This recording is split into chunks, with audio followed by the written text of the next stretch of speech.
Magandang araw mga Karizal.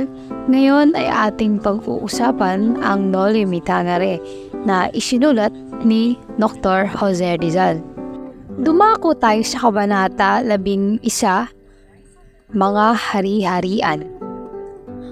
Bagamat hindi kinikilala bilang makapangyarihan si Don Rafael, ang ama ni Ibarra, kahit na siya ang pinakamayaman. Gayunpaman, siya ay iginagalang at halos lahat ng mga tao ay mayroong utang na loob sa kanya.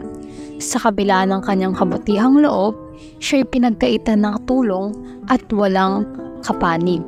Santiago, bagamat na mayaman at sinasalubong ng mga banda, musikero at pagkaing masasarap sa tuwing bumibisita sa bayan, siya ay itinuturing na walang kalaban-laban at tinatawag pa itong Sakristan Tiago.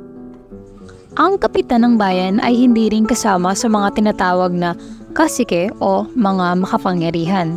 Ang posisyon di umano sa pamahalaan tulad ng gobernadorcillo o kapitan sa bayan ay mabibili sa halagang 5,000 at madalas para sinisita at kinukot siya ng alkalde mayor.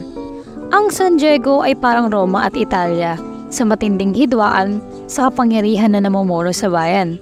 Ang mga pangunahing tauhan rito ay sina Pare Bernardo Salvi, isang payat at bata pang faring Franciscano na pumalit kay Padre Damaso.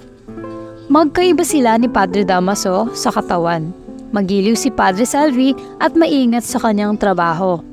At ito'y masipag sa pag-aayuno.